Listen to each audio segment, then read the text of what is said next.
धीरेन्द्र कृष्ण शास्त्री के पदयात्रा पर हिंदुओं को जगाने के लिए जो नारे दिए गए उसको लेकर शंकराचार्य और मुक्तेश्वरानंद क्यों भड़क गए? क्या यह पदयात्रा राजनीति से प्रेरित थी? क्या इस पदयात्रा में वही नारे दोहराए गए जो नारे भाजपा ने पिछले कुछ दिनों में दिए? रामभद्राचार्य ने ओम शांति शांति की जगह ओम क्रांति क्रांति का नारा क्यों दिया? और बागेश्वर धाम के धीरेन्द्र कृष्ण शास्त्री 2025 में इससे भी बड़ी कौन सी पदयात्रा करने जा रहे हैं जिसका ऐलान उन्होंने अभी से कर दिया है? नमस्कार दोस्तों, मेरा नाम विक्की सिंह है और आप देख रहे हैं बेधड़क खबर।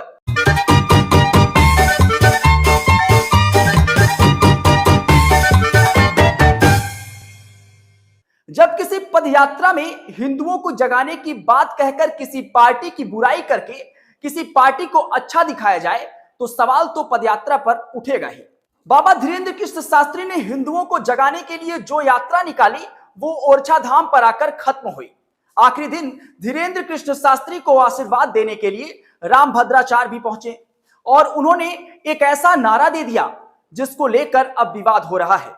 हम आपको रामभद्राचार्य ने इस बारे में क्या कुछ कहा वो तो बताएंगे ही, लेकिन उससे पहले आपके लिए यह जानना जरूरी है कि धीरेन्द्र शास्त्री ने हिंदुओं को जगाने वाली जो यात्रा निकाली थी उसके समापन में उन्होंने जो बातें कही वो निश्चित तौर पे गौर करने वाली हैं। उन्होंने कहा कि भारत को बांग्लादेश नहीं बनने देना है, हिंदू एकता की मंडली बनाकर भेदभाव मिटाने का काम करना है। जात पात मिटाने का मतलब किसी जाति को खत्म करना नहीं बल्कि सबको एक साथ करना है। अंग्रेजों और मुगलों ने जात पात का भेदभाव डाला और हम कथा कम करेंगे, धाम पर कम सेवा करेंगे, लेकिन हिंदुओं को लगातार जागरूक करते रहेंगे। 160 किलोमीटर की यह पदयात्रा अभी समाप्त हुई है कि इसी मौके पर यात्रा के समापन पर पंडित शास्त्री ने कह दिया कि साल 2025 में वृंदावन से दिल्ली तक पदयात्रा निकाली जाएगी।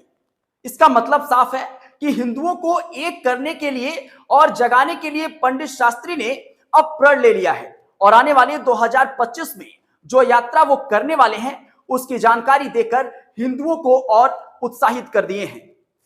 अब आपको बताते हैं कि रामभद्राचार्य ने इस दौरान क्या कुछ कहा। जगत गुरु रामभद्राचार्य ने ओरछा में हिंदुओं को जोड़ने के लिए एक नया नारा दिया। उन्होंने कहा कि अब कटना नहीं है, काटना है। आज से ओम शांति शांति की जगह ओम क्रांति क्रांति करना है। जगत गुरु रामभद्राचार्य ने कांग्रेस पर निशाना साधते हुए कहा कि पंजाब खूनी हो गया है। प्रियंका पंजे से चुनाव जीती और निर्दोष गाय की हत्या कर दी गई। पहली बार जीत कर आई और उन्होंने ये सौगात दे दी, बार बार जीत कर आएंगी तो फिर ना जाने कितनी गाय कटेंगी और ना जाने हिंदू बचेंगे भी या नहीं। हम उनका ये मनोरथ सफल नहीं होने देंगे, इसलिए एक हो जाओ। रामभद्राचार्य ने तमाम बातों से हिंदू एकता को प्रेरणा मिले या ना मिले, लेकिन भाजपा को इससे फायदा जरूर मिल रहा है।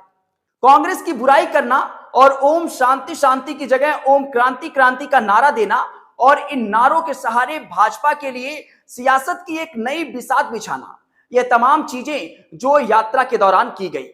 एक तरफ जहां हिंदू संगठन इस यात्रा के बारे में सकारात्मक विचार रख रहे हैं तो वहीं दूसरी तरफ शंकराचार्य कैसे अलग प्रतिक्रिया दे रहे हैं, आइए आपको बताते हैं। बागेश्वर बाबा के इस यात्रा पर शंकराचार्य अविमुक्तेश्वरानंद ने एक बड़ी टिप्पणी की। उन्होंने कहा कि बागेश्वर बाबा धीरेन्द्र कृष्ण शास्त्री को जो उन्होंने हिंदुओं को जगाने के लिए यात्रा निकाली है, अविमुक्तेश्वरानंद ने बागेश्वर बाबा की यात्रा को राजनीति से प्रेरित बताया है। उन्होंने कहा है कि एक तरफ बीजेपी ने नारा दिया था कि बटोगे कटोगे और इसका मतलब जनता जातियों में ना बंटकर एक मुश्त हमको वोट देती रही। बीजेपी के नेताओं की भावना को जनता के बीच में ले जाने के लिए पंडित धीरेन्द्र कृष्ण शास्त्री को मोहरा बनाया गया और इसलिए वह यात्रा में नारे लगा रहे हैं, जात पात की करो विदाई, हम सब हिंदू भाई भाई। ये बीजेपी के नारे को लोगों तक पहुंचा रहे हैं। उन्होंने आगे यह भी कहा कि जात पात में ना बंटकर एक मुश्त वोट देने की बात जो कही जा रही है, उन्होंने कहा कि हिंदू की पहचान जाति से ही तो होती है, हिंदू में जाति की पहचान होती है। अगर आपसे कोई पूछेगा आप कौन से हिंदू हैं तो आप कहोगे कि हम हिंदू हैं, तो आप पर कौन भरोसा करेगा। उन्होंने आगे कहा कि यह हमारी परंपरा है और हमारे यहाँ वर्णाश्रम का विचार है। वैसे इस यात्रा पर आपकी क्या राय है, अपनी प्रतिक्रिया दीजिए और साथ ही आप हमें यह भी बताएं कि क्या यह यात्रा राजनीति से प्रेरित लग रही है। अगर है भी तो रामभद्राचार्य और पंडित धीरेन्द्र कृष्ण शास्त्री भाजपा के प्रचारक के तौर पर काम क्यों कर रहे हैं और उनके नारों के और उनके पद चिन्हों पर चलने का काम क्यों कर रहे हैं। इस तरह की और भी खबरों को देखने के लिए बने रहें बेधड़क खबर के साथ।